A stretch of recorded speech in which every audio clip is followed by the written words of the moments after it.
Se han tornado, amigos, los sábados pediátricos en este programa por la cantidad de correos que hemos recibido, por las solicitudes, por las llamadas, por todas sus peticiones a través del Twitter. Hemos tratado de consentirlos y de tratar para ustedes todos los temas que sienten que necesitan para la vida cotidiana, para mejorar nuestra calidad de vida. En este caso, la meningitis, hemos traído a nuestro amigo el doctor Guillermo Ostell, bienvenido, pediatra, bueno, ya es prácticamente uno de los pediatras de este programa, que siempre lo traemos para hablar de estas cosas. Y es que, fíjese, doctor, la gente nos ha pedido muchísimo hablar de cosas del tema pediátrico, porque poco se conoce, poco se trata, los bebés no te dicen qué es lo que les duele, qué es lo que les pasa. Y evidentemente, doctor, la preocupación de muchas madres es la fiebre alta, lo que puede producir y sus consecuencias. Evidentemente, pues la meningitis es un cuadro delicado y vamos a empezar por definir la infección por meningitis, porque entiendo que hay dos maneras de contraerla. A ver, yo voy a sacar un mito rápidamente a las abuelas y a los familiares, que la fiebre no origina meningitis.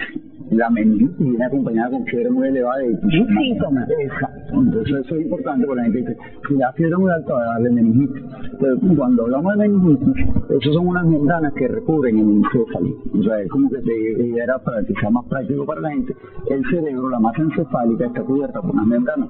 Cuando estas membranas se inflaman, ya sea por virus, bacterias o cualquier otro agente, evidentemente se produce la inflamación de la meninge y se produce la meningitis. Es una causante realmente de cuadros febriles muy altos, como tú decías, o sea, depende de la edad del paciente, los síntomas van a ser más sencillos de diagnosticar o más complejos. No va a ser igual la meningitis en un recién nacido, un lactante menor, que en un escolar o un preescolar que realmente te puede decir me duele la cabeza, los vómitos espontáneos o realmente una clínica muy aparatosa. Entonces debemos estar alerta ante signos donde hay fiebre muy elevada, el niño está muy decaído, está muy tocado el estado general, poder pensar en una meningitis. Fíjese, cuando uno investiga, aunque sea por encima de esto, lo primero que se va a encontrar es que es una enfermedad, primero poco frecuente, pero que si no se diagnostica a tiempo puede incluso producir la muerte del bebé. A ver. La meningitis, por ende, o sea, como tú lo dices, hay otras enfermedades mucho más prevalentes que la meningitis. O sea, por eso en meningitis van a haber dos problemas. O hay una tasa alta de mortalidad, una letalidad alta, o te deja una secuela si no la diagnosticas tempranamente. Por eso, a veces cuando tú le dices a la mamá, estoy sospechando que sea un cuadro de irritación neurológica, que sea una meningitis, hay que hacer una punción lumbar a tu paciente, que es como sacar una muestra de sangre en manos expertas, por supuesto, que son pediatras que sepan manejar eso. Entonces, una vez que tú extraes el líquido y diagnosticas una meningitis, no es lo mismo diagnosticarla comenzando que diagnosticarla a la mitad del camino, cuando el niño ya tiene 3 o 4 días de enfermedad, porque las secuelas van a ser importantes, donde las secuelas importantes son el niño que va a tener sordera, el niño que va a tener retardo mental, hidrocefalia, como tú mencionabas la semana pasada, son esos niños que realmente cada día se están viendo menos por las prevenciones, y por último también las convulsiones frecuentes que va a permanecer durante toda la vida de este paciente. Entonces el diagnóstico precoz, o sea, se decía cuando uno daba clase de pediatría que es preferible punzar de más, hacer una punción lumbar de más, a dejar una meningitis, irse para su casa y venir a los 3 o 4 días. ¿Tiene riesgo, doctor, la punción lumbar? No, ningún riesgo. En buenas manos no hay ningún riesgo, porque es en el espacio dorsolumbar donde tú realmente vas a meter una agujita y vas a sacar el líquido cefalorraquídeo.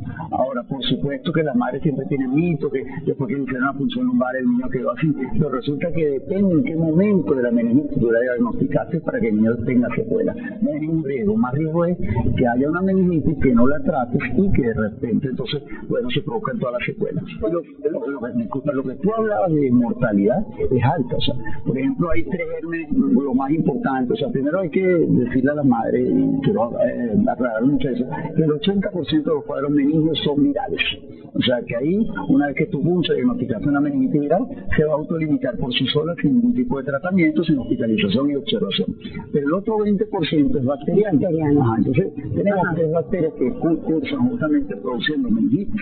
El Haemophilus influenza, el tipo B, que ya está prácticamente prácticamente erradicado gracias a la vacunación de hace muchísimos años. Nosotros disminuimos ya los casos de hemófilos influenza. Después vienen dos gérmenes nuevos, el neumococo, el famoso neumococo que siempre hemos hablado, que produce una meningitis muy terrible, una meningitis que produce mucha fibrina, que son muy difíciles del manejo del tratamiento porque el neumococo es altamente resistente a los antibióticos. Y por último tenemos el meningococo, que por cierto hay algunos casos muy puntuales en el estado Sucre, en algunos sitios del país, en estos momentos, por meningitis por meningococo. Entonces realmente cuando nosotros sospechamos una meningitis bacteriana, hacer la punción, sospechar e inmediatamente poner antibióticos mientras no están llegando los resultados. Fíjese, doctor, cuando la pregunta que casi siempre hacemos, por aquí quizás la más importante, ¿cuándo sospechar que esa complicación respiratoria no es, en principio, no es un simple virus que se va a ir, sino que puede ser neumococo? Y cuando además sospechar que eso está además teniendo consecuencias mayores, para que, como usted dice, el diagnóstico se haga a tiempo y no piense la gente pues que eso se quita con tratamiento sintomático como generalmente hacen las madres y hace uno, incluso cuando uno se siente mal, ¿no? Que uno mismo se automedica creyendo que se puede combatir de esa manera. Sí, bueno, lo más importante también es saber en qué grupo de edad vas a estar. Si es un recién nacido que tiene fiebre, eso es una emergencia pediátrica, entonces eso tiene que llevarlo a que el pediatra lo veamos, o sea, una vez que el pediatra vea al paciente, todo recién nacido, Mariana, con fiebre es igual a pediatría, es igual a emergencia. Todo paciente en esa etapa de transición de recién nacido y lactante, que es de 1 mes a 3 meses, igualito hay que acudir de emergencia. Ya el paciente por encima de los 3 meses, que tiene una fiebre, pero que la mamá te dice todavía está comiendo bien, está bien, o sea, no luce mal, sino cuando está la fiebre, pudieras esperar 24 a 48 horas con las medidas generales asintomáticas, de los síntomas, acetaminofén, etcétera, y si pasa más de 24 a 48, acudir a la emergencia. Y ya el paciente, por supuesto, preescolar, este es un niño que va a empezar con una vomitadera, con fiebre elevada, dolor de cabeza intenso, y que como aparte de estas membranas que recubren la meninge, te recubre todo el líquido cefalorraquídeo, toda la médula cerebroespinal, entonces cuando tú el paciente nada más lo tratas de sentar, el paciente se viene como una tabla completa, que ese es los casos más fáciles, son los casos de niños ya más grandecitos. El recién nacido y el lactante menor, evidentemente tiene que ir a correr, ¿verdad? Por ejemplo, los niños pequeños que están en edad preescolar, asisten a la educación preescolar. Cuando hay un niño que presenta este cuadro, si se detecta que es viral, es importante tomar algunas precauciones para que los otros bebés que asisten a la misma escuela no se vayan a contagiar. Bueno, yo siempre he sido precursor de la idea de que así como te exigen la vacunación, por ejemplo, que cuando hablemos un poquito nosotros también tenemos que saber qué personal nos lo está cuidando. Es importante que yo te comente algo. El 10% de los adultos sanos son portadores de neumococo en la boca, de meningococo en la boca, y no tienen síntomas, pero pueden contaminar a los niños. Entonces, si hay un caso índice en la guardería, en el preescolar, inmediatamente estos padres deben notificar que el niño está faltando a las profesoras para que las profesoras inmediatamente den la alerta dentro del mismo círculo epidemiológico del salón para que los padres tomen actitud y lleven a los médicos a vacunar. Sí. Y otra cosa importante, que muchas veces acuden a los colegios, le piden la cartilla de vacuna y igualmente los aceptan. O sea, debería ser riguroso la aceptación con un esquema de vacunas, pero que sea como la cédula de identidad, que tenga todos los datos. O sea, no es que te la tarjeta de vacuna a medio llenar, ¿no? O sea, que no se hayan puesto todas las vacunas. Vamos a hablar precisamente de